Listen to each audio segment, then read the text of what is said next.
ഇനി നമുക്ക് ധ്യാന ശ്ലോകം നോക്കാം. സിന്ദൂരാരുണ വിഗ്രഹാം ത്രിനയനാം മാണിക്യമൗലിസ്ഫുരത്തരാനായകശേഖരാം സ്മിതമുഖീം ആപീനവക്ഷോരുഹാം പാണിഭ്യാം അളിപൂർണരത്നചഷകം രക്തോൽപലം ബിഭ്രതീം സൗമ്യാം രത്നഖടസ്ഥരക്തചരണാം ധ്യായേത് പരാം അംബികാം. ലളിതാ സഹസ്രനാമത്തിൻ്റെ മുൻപ് 4 ധ്യാന ശ്ലോകങ്ങളാണുള്ളത്. അതിൽ ഒന്നാമത്തെ ധ്യാന ശ്ലോകമാണ് ഇപ്പം ഞാൻ ചൊല്ലിയത്. ഇനി നമുക്ക് അതിൻ്റെ അർത്ഥം നോക്കിയാലോ. സിന്ദൂരാരുണ വിഗ്രഹാം, സിന്ദൂരം പോലെ അരുണമായിട്ടുള്ള ചുവന്നിരിക്കുന്ന വിഗ്രഹാം. വിഗ്രഹാം എന്ന് പറഞ്ഞാൽ വിശേഷണം നമ്മൾ കണ്ട് ഗ്രഹിക്കുന്നത്. അങ്ങനെ ഒരു രൂപം, അതായത് സിന്ദൂരം പോലെ ചുവന്നിരിക്കുന്ന രൂപം. സിന്ദൂരാരുണ വിഗ്രഹാം ത്രിനയനാം, 3 കണ്ണുകളോട് കൂടിയുള്ള അമ്മയുടെ മുഖം. 3 കണ്ണുകൾ. അമ്മയ്ക്ക് എപ്പോഴും 3 കണ്ണുകളെക്കുറിച്ച് പറയും. സൂര്യനും ചന്ദ്രനും ജ്ഞാനദൃഷ്ടിയും ചേർന്നതാണ് അമ്മയുടെ കണ്ണുകൾ. സൂര്യനും ചന്ദ്രനും ജ്ഞാനദൃഷ്ടിയും അങ്ങനെ ചേർന്നിട്ടുള്ള 3 കണ്ണുകൾ. പലരും പല വിധത്തിൽ ഇതിനെ വ്യാഖ്യാനിക്കുന്നുണ്ട്. എൻ്റെ അറിവിൻ ഉള്ള കാര്യമാണ് ഞാൻ നിങ്ങളോട് പറയുന്നത്. അങ്ങനെ 3 ത്രിനയന, 3 കണ്ണുകളോട് കൂടിയവളും ത്രിനയന മാണിക്യമൗലി സ്ഫുരത്, മാണിക്യം മൗലിയിൽ സ്ഫുരിക്കുന്നത്. മാണിക്യം പോലെ, അല്ലെങ്കിൽ ആ മാണിക്യം പോലെയുള്ള ആ ശിരസിൽ എന്താണ് തിളങ്ങുന്നത്? സ്ഫുരത്, തിളങ്ങുന്ന ആ മാണിക്യം പോലെയുള്ള തിളങ്ങുന്ന ശിരസിൽ, മാണിക്യം പോലെയുള്ള ശിരസിൽ മാണിക്യമൗലി സ്ഫുരത് താരാനായക ശേഖരാം, താരാനായകനെ ധരിച്ചിരിക്കുന്നു. മാണിക്യം പോലെ തിളങ്ങുന്ന ആ ശിരസിൽ താരാനായകൻ, താരങ്ങളുടെ നായകനായ ചന്ദ്രനെ ധരിച്ചിരിക്കുന്നവളും.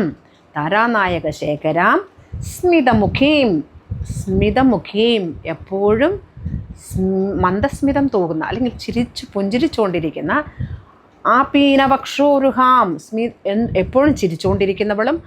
ആപീനവക്ഷോരുഹാം, ആപീനം എന്ന് പറഞ്ഞാൽ ഉയർന്ന മാറിടമുള്ളവളും.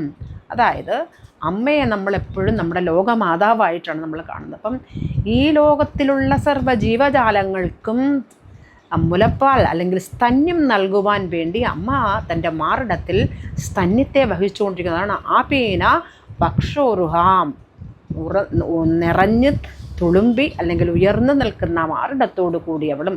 ഒരു അമ്മയുടെ മാതൃത്വം എന്ന് പറയുന്നത് അവളുടെ സ്തനം അതാണ്. അതിന് തന്നെയാണ് ആദ്യമേ തന്നെ നമ്മുടെ ഈ ധ്യാന ശ്ലോകത്തിൽ പറയുന്നത്.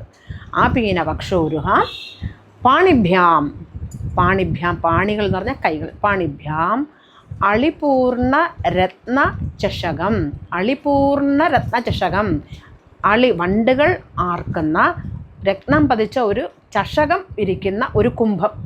അളിപൂർണ രത്നചഷകം, പൂർണ്ണം എന്ന് പറഞ്ഞാൽ നിറഞ്ഞ, രത്നചഷകം രത്നകുംഭം കൈകളിൽ ധരിച്ചിരിക്കുന്ന അളിപൂർണ രത്നചഷകം, വണ്ടുകൾ ആർക്കുന്ന ചഷകം നിറഞ്ഞ ഒരു കുംഭം. അതാണ് രക്ത ഉൽപ്പലം. രക്ത ഉൽപ്പലം എന്ന് പറഞ്ഞാൽ, ഉൽപ്പലം എന്ന് പറഞ്ഞാൽ താമരപ്പൂ. രക്ത ഉൽപ്പലം എന്ന് പറഞ്ഞാൽ രക്തത്തിൻ്റെ കളറോടുകൂടിയ, ചുവന്ന കളറോടുകൂടി അല്ലെങ്കിൽ ചുവന്ന നിറമുള്ള താമരപ്പൂ ധരിച്ചവൾ. ബിഭ്രതീം, ബിഭ്രതി എന്ന് വെച്ചാൽ പിടിച്ചവളെ. സൗമ്യാം, സൗമ്യയായിട്ടിരിക്കുന്ന, സൗമ്യാം രത്നഘടസ്ഥം, രത്നഘടസ്ഥം എന്ന് വെച്ചാൽ രത്നകുംഭം, കടസ്ഥം, ആ കടത്തിൽ അല്ലെങ്കിൽ ആ കുംഭത്തിൽ സ്ഥിതി ചെയ്യുന്നവൾ, അല്ലെങ്കിൽ രത്നം പതിച്ച കുംഭത്തിന്മേൽ വെച്ച രക്തചരണം. രക്തചരണം, അമ്മയുടെ കാലുകൾ പോലും നല്ല ചുവന്ന നിറമുള്ള രക്തചരണങ്ങൾ, രക്തത്തിൻ്റെ കളറോട് കൂടിയ അല്ലെ രക്തത്തിൻ്റെ നിറത്തോടു കൂടിയ ചരണം, കാലുകൾ എടുത്ത രത്നകുംഭത്തിന്മേൽ വെച്ച് പരാം അംബികാം, ശ്രേഷ്ഠയായ എൻ്റെ അമ്മ അങ്ങനെ ഇരിക്കുന്നു. ആ അമ്മയെ ഞാൻ ധ്യാനിക്കുന്നു. അതായത് ഒന്നും കൂടി പറഞ്ഞാൽ, സിന്ദൂരം പോലെ ചുവന്നിരിക്കുന്നവളും 3 കണ്ണുകളുള്ളവളും ശിരസിൽ താരാനായകനെ അല്ലെങ്കിൽ ചന്ദ്രനെ ധരിച്ചിരിക്കുന്നവളും കൈകളിൽ രത്നകുംഭം പതിച്ച അളിപൂർണ രത്നചഷകം, വണ്ടുകൾ ആർക്കുന്ന ഒരു ചഷകത്തെ, ആ ചഷകം അല്ലെങ്കിൽ ആ വണ്ടുകൾ ആർക്കുന്ന രത്നകുംഭം കയ്യിൽ ധരിച്ചവളും ചുവന്ന താമരപ്പൂവ് പിടിച്ചിരിക്കുന്നവളും ചുവന്ന രക്തം പോലെ ചുവന്നിരിക്കുന്ന കാൽപാദങ്ങൾ കൊണ്ട് ആ രത്നകുംഭത്തിന്മേൽ വെച്ച് അങ്ങനെ സൗമ്യയായി മന്ദസ്മിതം തൂകി ഇരിക്കുന്ന അമ്മയെ ഞാൻ ധ്യാനിക്കുന്നു. അതാണ് ആദ്യത്തെ ധ്യാന ശ്ലോകത്തിൻ്റെ അർത്ഥം.